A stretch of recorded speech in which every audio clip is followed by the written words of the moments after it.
Well, hello there, everybody. I hope that you had a fabulous day. We did sort of. But can you believe it? It's the 9th of January. We here in Pennsylvania, we had 2 days ago, we had one below zero Fahrenheit, not Celsius. Pretty darn cold. So if you see a cat running through the camera here, everybody is a little bit on the high strung today because we've been inside a lot because it's just so cold outside. So everybody just goes out to pee and do their business, and then they come back in. Even I mean, I go out there all bundled up to feed the horses and take care of the chickens. And I saw today that my rooster has a little black spot on his comb, and I think he got a little bit too close to the heating lamp. And I Ooh. don't even want to know of what the electric bill is this year because I have that heating lamp in there 24/7. And so I think I'm going to get it that we're eating very expensive eggs. Hmm. But they are good. And we can't let them freeze, right? Right. So it has been really very cold. So naturally is that I'm inside a lot. I do work. I have a practice homeopathic, but even my clients are not coming out.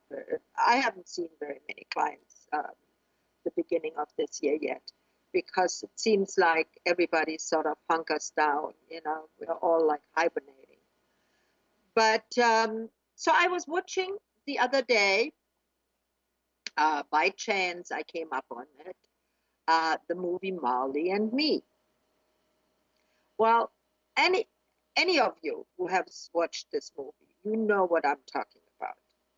But let me tell you of what the story is about on this movie and why I'm going to be talking about it. The story is that two people they meet, and Jennifer Aniston, and I don't know what the other guy's name is. I always forget actors' names, but it doesn't really matter.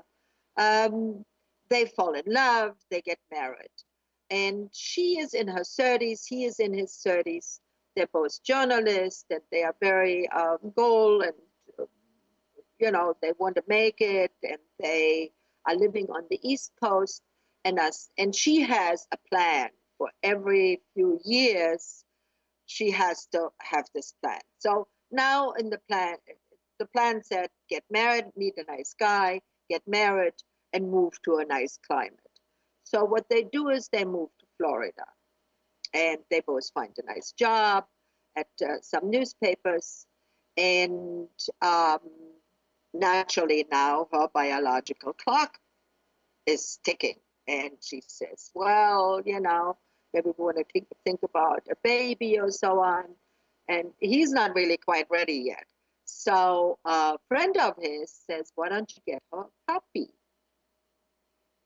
Well, stands to reason, right? I mean, women who want to baby something, get yourself a puppy. Small little puppy is just the right thing. Well, they go to this little farm and find this very, very cute little Labrador puppy. And he's just adorable. And so you get spoiled naturally right from the beginning. There's no education. There's no Molly, don't do this or don't do that. Molly is in charge. Molly is in charge for most of the movie. And though we know that this movie was made with several dogs because Molly grows up and so on. But Molly does everything that a dog should not be doing. It eats everything. It eats socks. It eats underwear. It chews up the couch. It chews up the pillows. It lifts. Molly lifts its leg. inside the house whenever he feels that he wants to do that. Marley barks incessantly. Marley does not want to ever be by himself, because he's always has his pack with him, the two people. So he barks, and so they finally get to the point of where they say, well, Marley might be needing some education. So they take Marley to a dog training thing. And Kathleen Turner is the dog trainer, and Marley, as we probably can guess, Marley gets expelled from dog training. Marley is so absolutely, because both of her owners will not take charge, will not take the responsibility to teach Marley not to do the things that Marley is doing. Well, has a lot of moments. I was laughing out loud many times and was thinking of my German Shepherd that we got when she was about 6 months old. She was left um, by some people. There were two puppies. She had a sister, and they left them by a dump in a park there, where the garbage goes and so on, and they just drove off. Some people saw them apparently driving off. And then they corralled these two German shepherds in, and one of the people that rescued the shepherds was a friend of mine, and she said, would you mind taking, I can't have both of them, would you mind just fostering one until we can find a home? Well, of course, the home was mine, right? The dog stayed with us 16 years, which was just absolutely fabulous. She was one of the best dogs we've ever had. Although every one of our dogs is ever the best dog we've ever had. However, she was like that. She was so afraid of everything, and she had such anxiety of being left alone that she would destroy it. She chewed up an antique chair. The leg was just, there was nothing left, but she was just left a few hours by herself. But she decided that she wanted to chew on that leg. She would eat everything.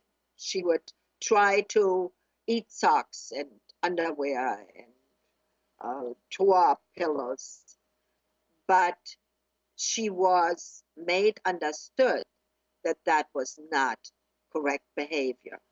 She was made understood each time, gently, firmly, and with dedication. And you have to do that many times if you have a dog like that. It's funny when they are cute and when they're small.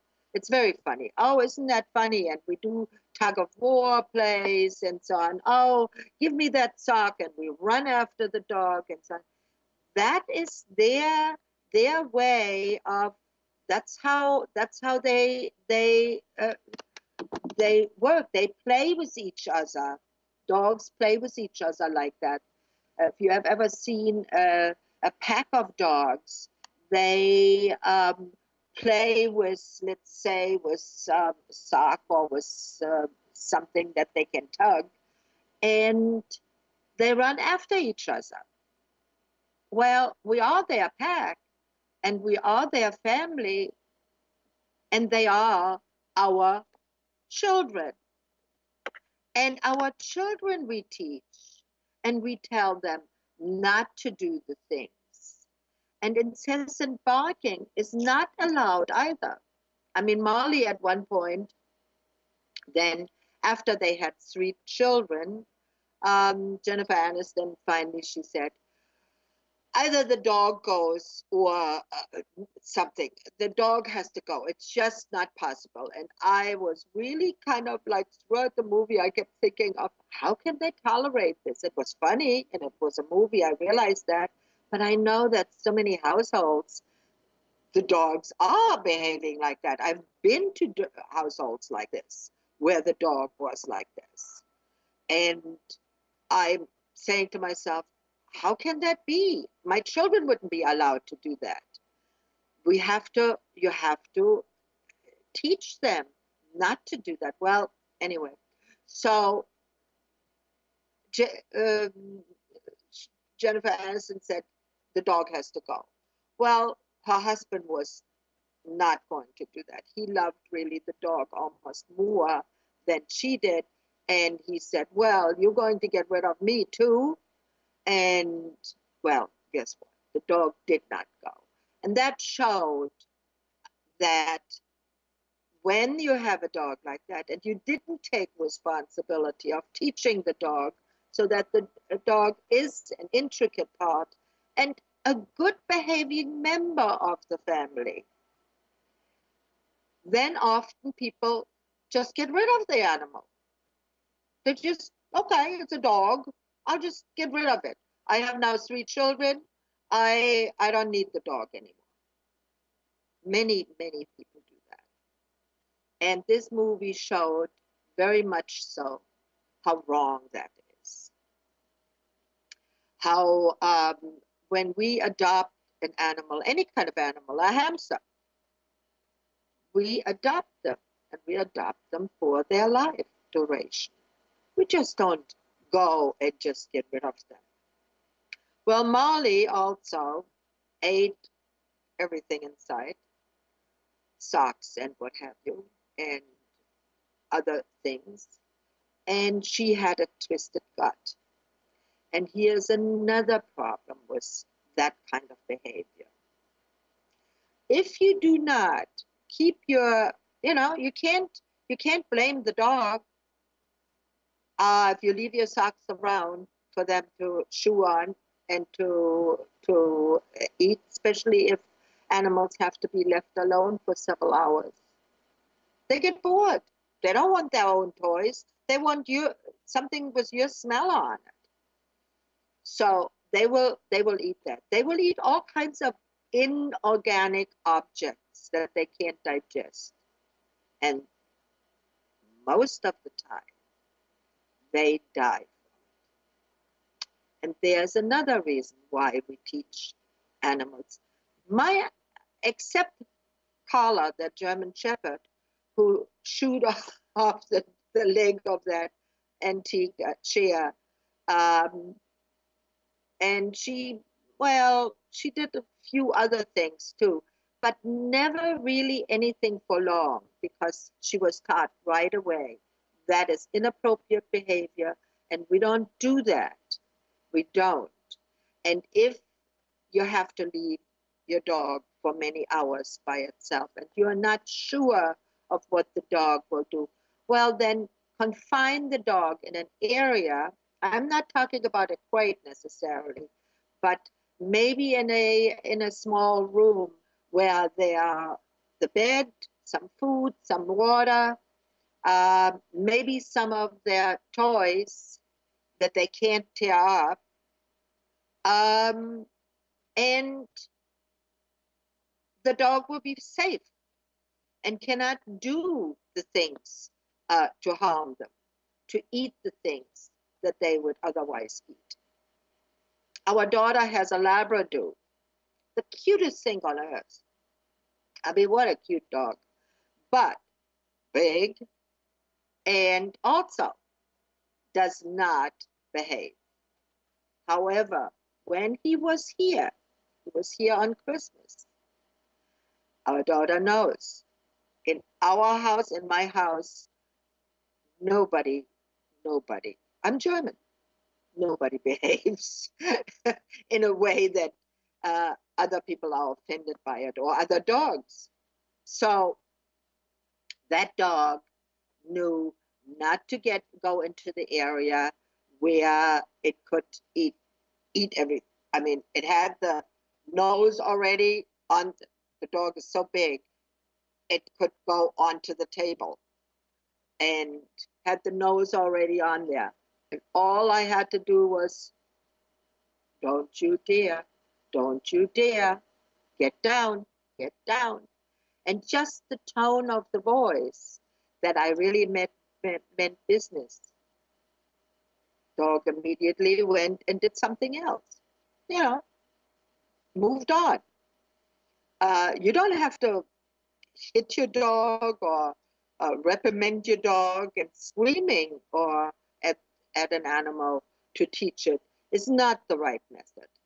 A calm, assured voice is the right method. So if you have a dog that does these things, do yourself a favor. If you do take him to a trainer, take him to a trainer that also teaches you, not just the dog, because most of the time the people have to be taught too. They have to be taught of, like we child-proof our houses, right? I mean, when you have a small toddler, you child-proof the house. You put little things on the doors so that they can't open the door, and you put a little padding on the edges of sharp corners, and you don't have on your coffee table everything under the sun that the child can get to. So why aren't we doing that with our animals when they're small? And once they grow up and learn that that is not theirs, they will be a very good member of the family. So if you want to have a good laugh, a real good laugh, watch Marley and Me.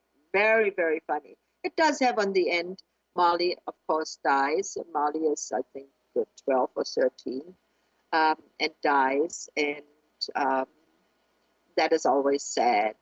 But they also, again, do the right thing. They are helping Marley to pass over to the other side, and because they know that otherwise she would be in pain. And that is also one of our responsibilities. Now, if we have any questions, this is a good one, a good time. If anybody has any questions, come on, people. There are no questions, but Colin is saying, I love that movie. Oh, me too. It is like Pets 101. Yes, yes. And it has so many teaching things on so many levels, you know? Yeah. Dedication of our animals to us, because Marley really truly loves her family. And you know, because that's why she barks, he barks all the time because, and I love that time, which is a trick naturally, where they hold on to the dog and Marley walks on the side of the car on her front feet. That is so precious. Whoever taught that dog, this is just absolutely fabulous. It's just a very precious, precious scene. Yeah.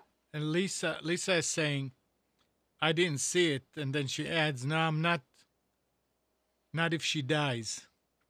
So she's not. Oh well, but yeah, but our animals will die before us. Yeah. That is a fact of life, as we That's a have to die. guarantee.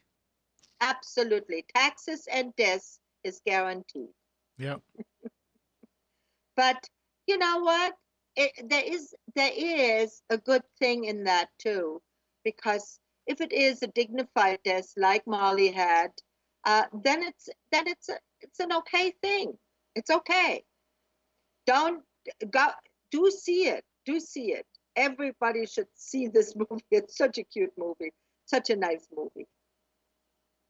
And Marley also, a couple times you will see, especially bigger dogs, you see them when they are in a training exercise, or when they are with a trainer, or when they are in a show or so on. You will see dogs yawn. Have you seen that? No. Dogs all of a sudden will yawn, especially bigger dogs. Oh, Smaller yeah, dogs, yeah, not so much. Yawn, right? yeah. Um, and a lot of people think the animal is bored. Well, that's not true. That's not true at all. Dogs will yawn when they are under stress and they're wanting to please, but they get nervous and they don't know what to do. And that's sort of like, a way for them to relax, to let out air and to calm themselves. So it's not because they're bored or they're sleepy. Dogs yawn because they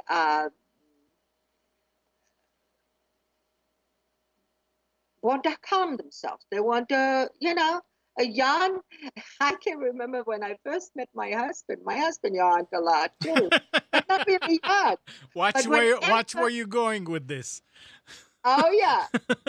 Whenever I asked him something and he didn't want to tell me, he would yawn first.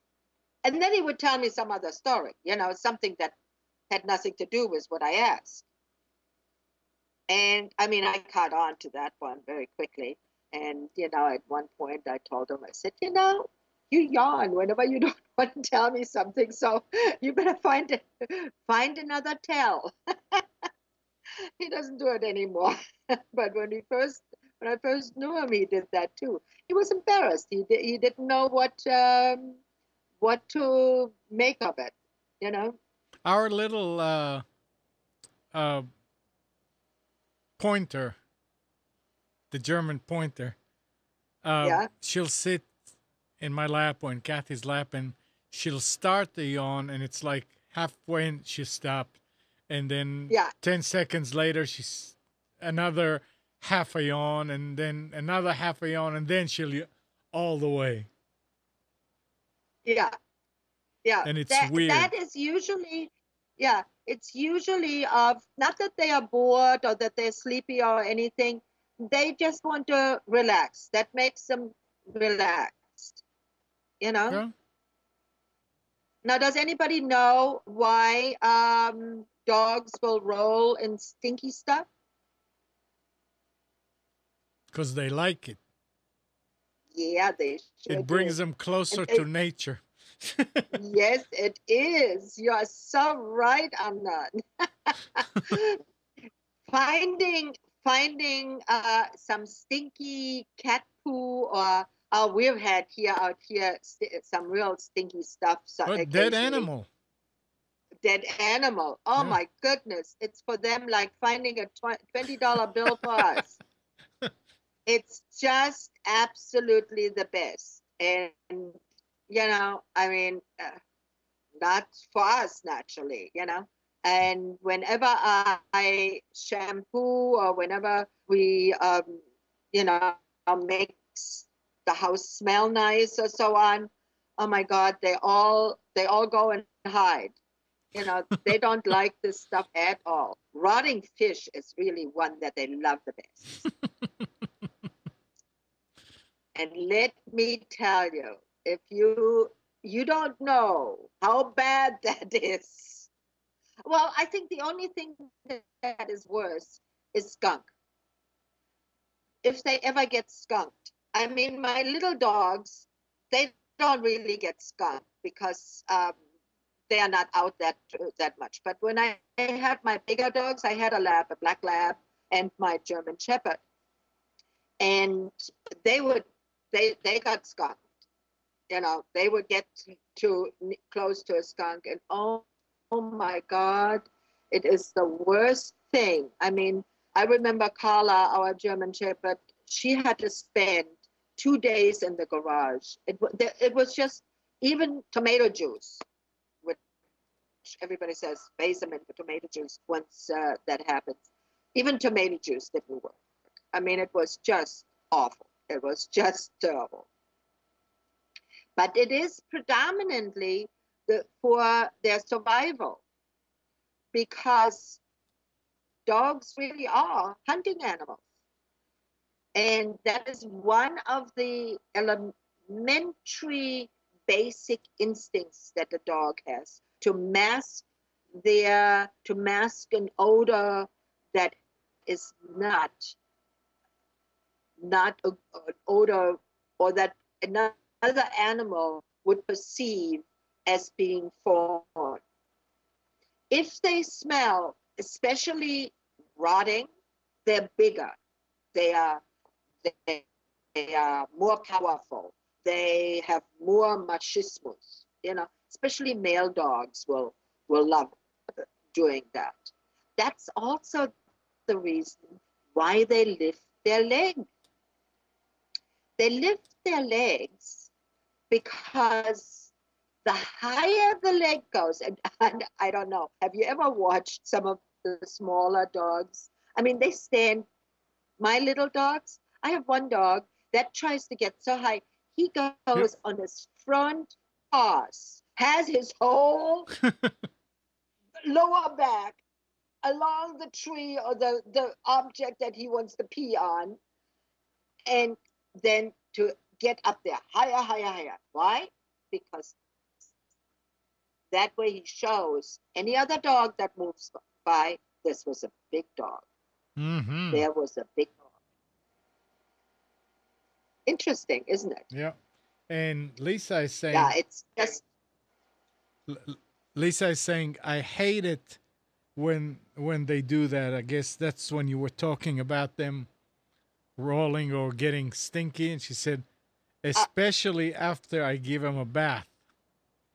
Oh yeah, they always do that. And Colin is saying, yes. we are in an apartment, so no such problem. Oh, that's good. That's good. That's but, good. That's good for him, but not for the dog. No, not for the dog. But even if you are in an apartment, talking about that after you give a, try not to give your animals a bath with a perfume, shampoo, or so on, because it really is offensive to them. Try not to, why would we want to antagonize them? Use baby shampoo. Baby shampoo, for the most part, has a pretty neutral odor, mm-hmm. and or just green soap. Green soap has really no odor. Dawn, although Dawn now is pretty perfumed, the older Dawn was pretty neutral in. But green soap is really one of the best, cheapest, cleans very well. And try to stay away from all these perfumed dog shampoos and so on, because you're not doing your dog a favor.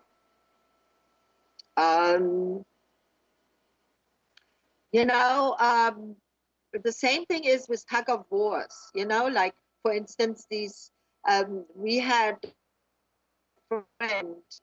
They had a little Maltese. And this friend was in the army at, not in any war. He was just stationed in Germany, and I guess he was with the dog unit or something. So they had German Shepherds. So he would, and he's the kind of guy who kind of likes to be, oh wow, I have this big dog. Well, they have an apartment in Manhattan, so they couldn't have a big dog. So they decided on the small Maltese. Well, let me tell you, that little small Maltese was one mean little dog. And why? Because he was taught that. He was not mean in nature, because dogs are not that mean in nature, really. They are taught that, or bred into that. Not even bred into it. They're taught that for the most part. Because a tug of war means who is the stronger one? Mm-hmm. I am the stronger one. And since we love our animals, we let them have the sock or the toy or whatever that we took, and then the dog runs away and is happy, and I'm the stronger one. And pretty soon, that results into a lot of dominant behavior. Especially small dogs can have that. And here's another reason. Some of the smaller dogs, they become, when they get older, they become very dominant in their behavior. Like, for instance, you cannot take anything away from them. They will bite you. They will sit under a chair, and anybody who walks by, they will come out, yap, yap, yap, yap, yap, and attack. They will select one person of the group, husband and wife, or if it is a child, that nobody else can touch when they are around. And that is a learned behavior. That learned behavior, these aggression things, are, when they are puppies, what is the cutest thing and the nicest thing we all do? Lift up the puppy, put it onto our chest, and let him lick our face, and let him, oh, and they are so cute. And, you know, even when they get a little older, they are already a year or two old. We let them jump into the bed and jump onto our chest and wake us up, and we play with them like this. And when we allow that to happen on a continuous basis, and we do not reprimand them when they show the first sign of behavior of or aggression, you know, either with a cat or with another person or with another dog, and we don't reprimand them right away, that will escalate into an animal that we rather not have. However, we have it, and it's often a cat. You know, the dog show Cesar Millan makes a fortune with that. Just what people will treat their dogs like babies and not like a dog. You have to understand where a dog is coming from. Cats, by the way, it is the same thing. All animals are really the same thing. I know of a person that has a cockatoo. You can't get near that cockatoo, only she can. That cockatoo will attack you. And let me tell you, get attacked by a beak of a cockatoo or by the claws of a cockatoo. You got it. I have a rooster. He will attack me. I'm cooling him. But he's young. He's only a year old. But he attacked me a couple of times. Well, he got a clunk on the head with a stick every time he tried to do that. And now he knows I'm bigger, stronger. I'm a bigger rooster. And he can't do that. That is not a good thing. A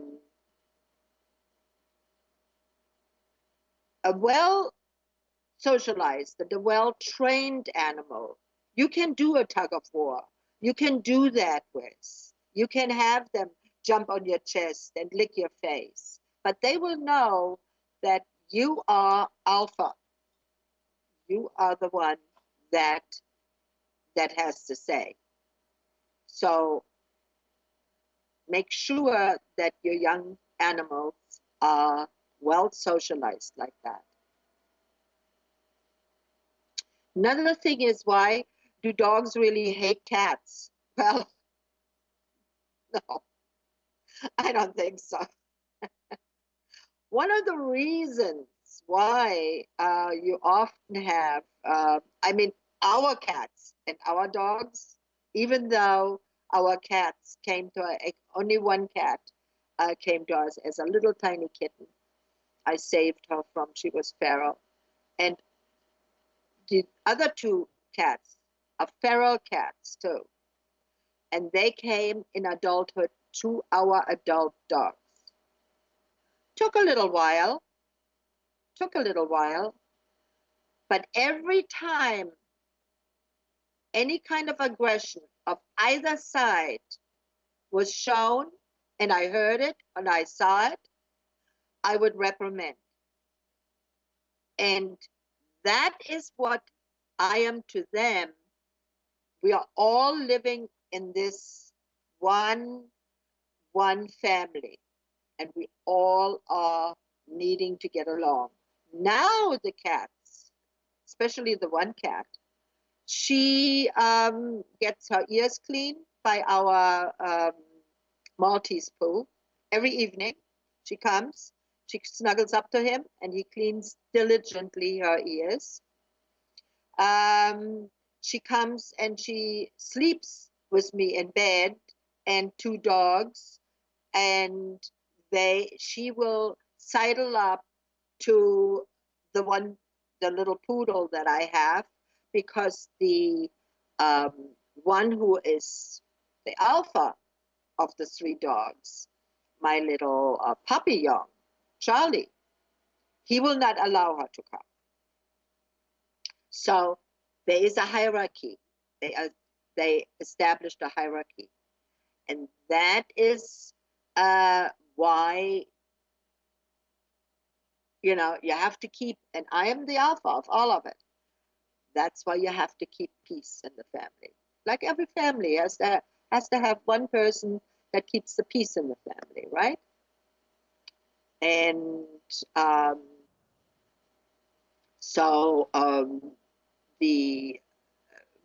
when a dog chases a cat, it's usually because they're used to chase things, because cats run away from the dogs. And cats occupy a fairly interesting ecological niche right in the middle of the food chain. So that means my dogs chase, squirrels. They don't catch them, but they chase them. And dogs chase especially smaller animals. Will they occasionally catch a cat and kill it? Yeah, they will. But if it is in your family and that happens, then it was the alpha of the family's fault not to teach the animals to get along. They have to get along. And if they do not get along, then I've never had that. Maybe I'm lucky, but I've never had any of my animals who over time did not get along. Always. Even my little dogs are not allowed to chase the chickens. My cat, the one cat, tried to chase the chickens. He was right away reprimanded. I threw a stick after him and made noises of that this was not allowed. Does he try it again? Well, yeah, once in a while when I'm not around, he tries to chase the chickens, but now the chickens know, and they go after the cat. They know now that they don't really have to be afraid like that. Well, my dears, it was wonderful again.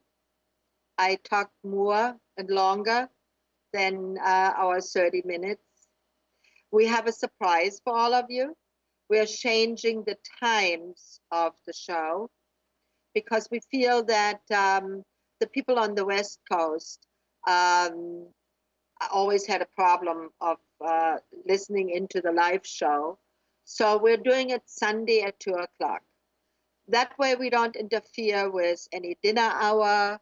We don't interfere with any work hours.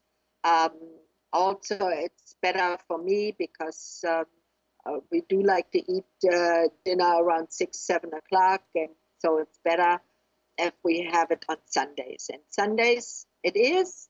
And I will see you the next Sunday, which will probably be on the 17th,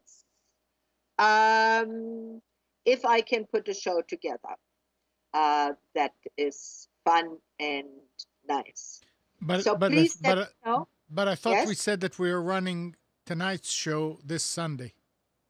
Yeah, we're running tonight's show this Sunday. Right. Yes. Yeah.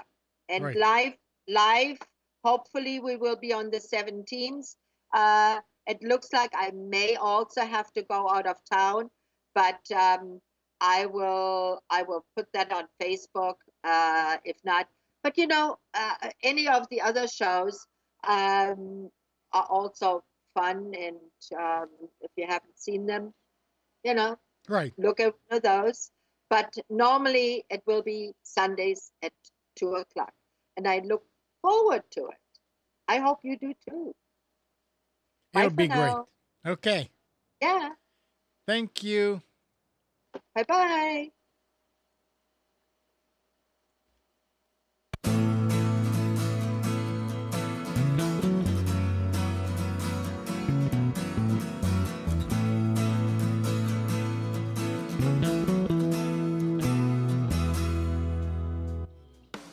You are tuned to the Nissan Communications Network.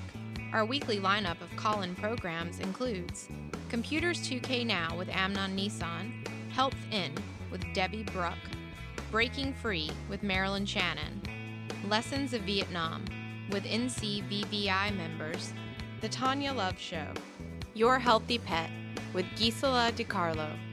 And if you tuned in too late, you can always watch each program in its entirety or download an MP3 audio file of it at www.nissancommunications.com. Sponsored by Atomus.com, makers of quality video recorders and converters for professionals, CarolinaApparel.com, and DeltaForce.net.